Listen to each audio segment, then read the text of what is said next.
안녕하세요. 오늘은 로마에서 약 100km 거리에 있는 알루미에레라는 지방에 왔습니다. 여기는 옛날에 명반 광산으로 유명했던 곳이어서 이탈리아어로 명반인 알루메라는 말에서 지명이 붙여졌습니다. 그리고 이 작은 마을은 원래 16세기에 파르네세 가문 출신의 교황 바오로 3세가 광부들을 위해 따로이 만들게 했기 때문에 파르네시아나 마을이라고 불리며 현재는 농장과 식당, 숙박업소 시설이 운영되고 있습니다. 파르네세 가문 이야기는 지난번 다른 영상들 파르네세 궁과 천사의 성 영상에서도 여러 번 나왔었죠.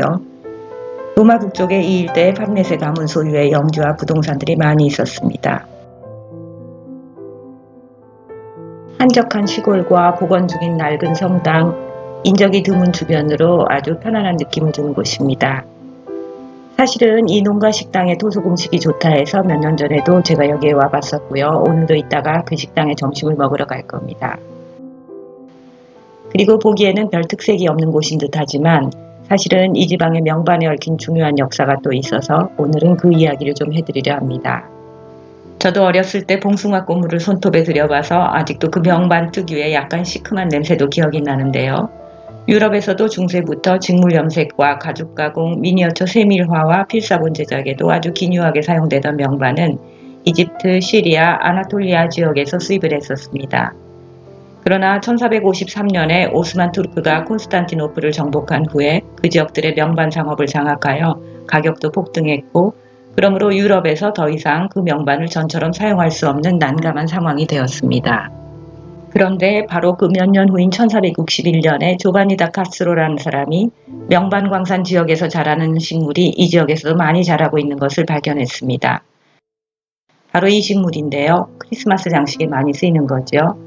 그는 이 사실을 교황 피오 2세에게 알리고 즉시 발굴을 시작하여 여기서 그 소중한 명반 광맥을 찾게 되었습니다.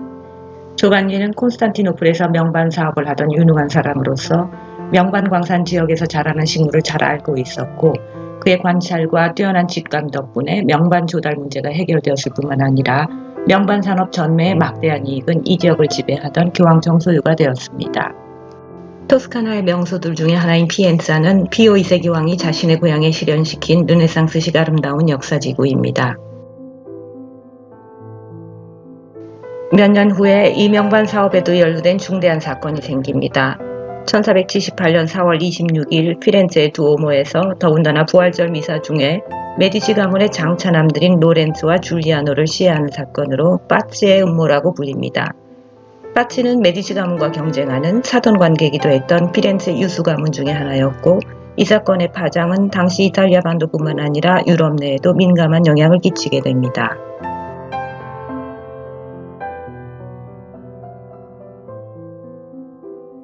이때는 두오모의 돔도 완공된 후이며 르네상스가 절정에 이른 시대이므로 그 시대 최고의 대가들이 남긴 작품들로도 도움을 받아 살펴보겠습니다. 당시 피렌체 최대 권력 가문인 메디치가 맡고 있던 교황청 재정 업무는 이 알루미에레 지역의 명반 광산 전매권도 포함되어 막대한 경제적 이익을 창출했었습니다. 이 시해 음모의 주도 인물들은 메디치 가문의 제거로 이익을 보게 되는 빠치 가문, 교황 식스투스 4세, 라파엘로의 고향 우르비노의 몬테벨트로 공작들이었습니다. 특히 바티칸 박물관에 시스틴 소성당을 건축해 한 교황 식스투스 4세는 노골적인 족벌주의자로서 자신의 조카들의 이익을 위하여 부유한 피렌체 영토들을 차지하려는 의도와 바티칸 도서관 설립의 비용 마련의 문제로 교황청 재정 담당을 메디치와 대립 가문인 빠치 가문으로 변경하였습니다.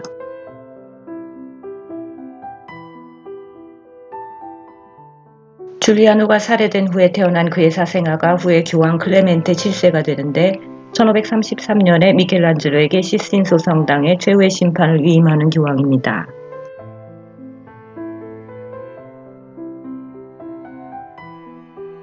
또한 전 세계적으로 알려진 보티첼리의 명작 비너스의 탄생과 봄의 모델은 살해된 줄리아노가 사랑하던 여인 시모네타 베스푸치입니다. 르네상스 시대 가장 아름다운 여인으로 알려졌었고 보티첼리 작품들에서 많이 찾아볼 수 있으며 아메리카 대륙 이름이 된 피렌체 태생의 탐험가 아메리고 베스푸치의 친척과 결혼을 했었습니다. 바티칸 박물관 시스틴 소성당의 왼쪽 벽 프레스코와 구약 성서 이야기에도 시모네타의 얼굴이 있습니다.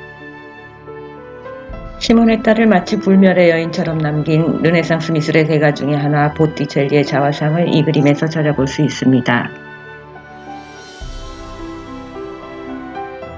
이제 지난번에 와봤던 이 옆에 농가 식당에 다시 왔습니다. 이 식당 건물도 16세기 건물이어서 벽난로가 아주 크죠. 고기 종류는 저기서 구워주는데 저녁 시간에만 가능합니다. 아직 시간이 좀 일러서 손님은 많지 않지만 전식 종류는 다 준비되었습니다. 전식만 하더라도 종류가 많죠. 이 농장에서 직접 생산한 식자재로 만든 게 대부분이고 방금 만들어 나온 음식들이어서 다 먹음직스럽습니다. 북유럽 국가들에 비해 남유럽 이탈리아에서는 가지나 토마토, 호박, 잡곡류 음식이 다양하게 발달되어 있습니다. 그리고 잘 알려져 있다시피 거의 다 올리브유로 조리를 하고요. 이런 시골 음식은 도시 레스토랑 음식에 비해서 더 가정식 스타일이라서 담백하고 건강한 음식들입니다. 음식 앞에 방역시설을 해놨고 직원분이 서브를 해주세요. 파스타 종류나 다른 음식들도 따로 주문을 할 수 있습니다. 전식만 해도 충분한데 파스타까지 주문해서 사실 다 못 먹었습니다. 전식과 파스타, 물, 카페 20유로를 계산했어요. 마지막으로 이 알루미에레 지방의 한 독특한 축제를 소개해드리려 합니다. 매년 8월에 열리는 유서 깊은 당나귀 마상 경기입니다. 이탈리아의 가장 유명한 마상 경기는 아름다운 중세 도시 시에나의 경기가 유명하죠. 바로 이 시에나 출신의 대사업가이자 은행가였던 아고스티노 키지가 16세기에 이 지방의 명반 광산 사업을 운영할 때 자신의 고향 시에나의 마상 경기를 변경하여 도입하였다 합니다. 라파엘로의 아름다운 명화가 있는 아고스티노 키주의 별장도 다음번에 소개를 해드리겠습니다. 경기 전에는 중세 전통 의상을 입은 기사, 귀부인, 광대, 깃발수, 병정, 악사들의 행진이 있고 알루미엘의 6구역을 대표하는 기수들이 안장 없이 당나귀 등에 타고 중심 광장을 달리는 경기입니다. 이 행사 때는 또한 이 지역의 농산물과 특산품을 소개하고 시식을 하며 그들의 전통을 이어갑니다. 알루미엘의 현재 인구가 4,000명이 안 되는데 6구역 간의 경쟁과 응원이 대단합니다. 이 경기를 위해 1년 동안 철저하게 준비를 하고요. 우승한 구역은 팔리오라고 불리는 깃발을 수여받고 밤이 늦도록 춤과 음악으로 축제를 합니다. 명반 암석 운송으로 고생했던 고마운 당나귀들이 주인공이 되는 날이죠. 당나귀들이 저렇게 잘 뛰는 모습도 의외입니다.